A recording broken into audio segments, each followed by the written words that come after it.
Boa tarde, turma. Sobre essa medida provisória 936, eu tenho algumas observações.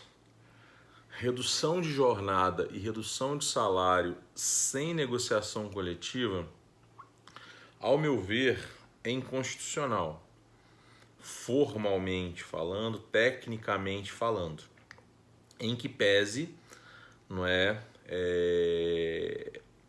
o artigo 7º da Constituição ser ou não considerado cláusula pétrea, porque essa discussão de ser ou não cláusula pétrea não interfere nessa questão de uma medida provisória ser ou não recepcionada pela Constituição em todos os aspectos. Óbvio que uma medida provisória ser ou não recepcionada pela Constituição, ser ou não recepcionada por uma cláusula pétrea ou por não uma cláusula pétrea, tem reflexos diferentes. Mas, de qualquer maneira, estamos falando aí de um controle de constitucionalidade. Pois bem, porque o artigo 60 da Constituição, quando diz que não pode ser proposta de emenda direitos e garantias individuais. E eu quero lembrá-los que o artigo 5º inicia o capítulo, inicia a seção falando de direitos e garantias fundamentais. E quando o artigo 5º começa, aí sim ele fala de garantias individuais. Então, o artigo 7º, por sua vez, ele está inserido num capítulo, numa seção de direitos e garantias fundamentais. Ele não seria especificamente, gramaticalmente, garantias individuais. Mas, enfim, essa é uma interpretação. E a outra questão que eu coloco também é que no artigo 1º da Constituição, incisos 3 e 4, existe como princípio diretrizes, princípios da Constituição, do ordenamento jurídico do Brasil enquanto nação, a dignidade da pessoa humana e o valor social do trabalho. Então, existe aí uma questão de ponderações, né, de garantias individuais, garantias fundamentais, direitos fundamentais, princípios fundamentais, que nessa situação de calamidade, nessa situação de Covid, de força maior ou caso fortuito, poderia sim editar uma medida provisória e dessa medida provisória haver previsão de que esses acordos de redução de jornada e redução de salário sejam feitos por acordos individuais, respeitando algumas regras das medidas provisórias a fim de garantir a manutenção dos empregos, a economia, etc, etc, etc.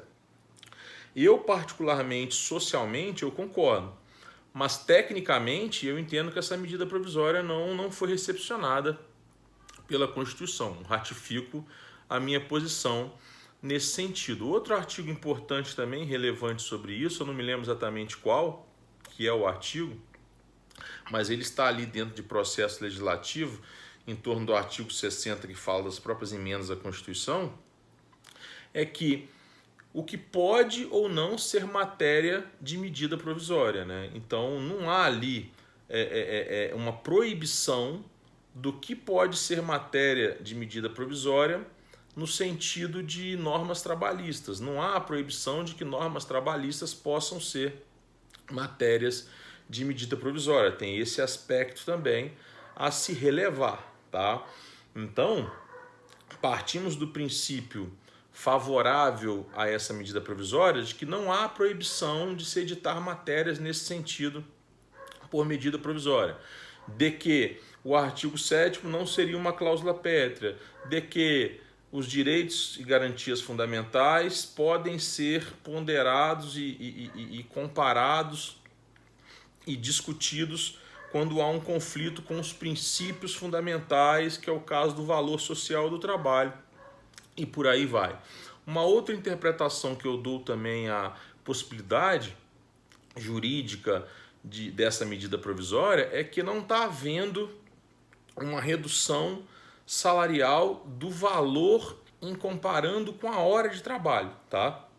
Estaria havendo, no caso contrário, uma majoração. O valor hora do trabalho desses trabalhadores não estaria sendo reduzido, então não teria uma irredutibilidade salarial, não teria uma violação a esse princípio da irredutibilidade salarial, porque você estaria comparando, fazendo conta do salário enquanto hora, tá? Se o cara trabalha 220 horas mensais e recebe 3 mil reais e ele passa a trabalhar 120 horas mensais e tem uma redução para 1.500 reais, você, como reduziu a jornada, não reduziu o valor do salário enquanto hora, não reduziu o salário hora, então não está ferindo a irredutibilidade salarial.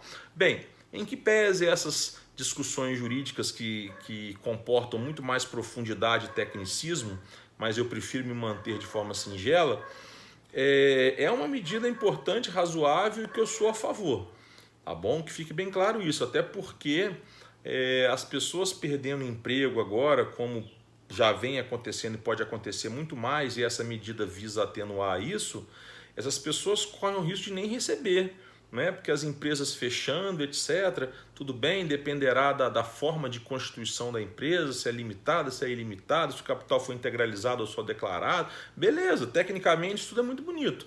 Agora, se os donos da empresa, enquanto pessoas físicas quebrarem também, forem em insolvência, vergonha na cara não paga conta, que paga conta é dinheiro. Então esses empregados podem ficar sem as verbas rescisórias, sem o trabalho e receber só o seguro-desemprego. Então é liberação de FGTS, mas sem multa, né? Então é importante essa medida, sou a favor dessa medida provisória, mas eu acho importante fazer essas ponderações jurídicas para fins de reflexão jurídica, tá?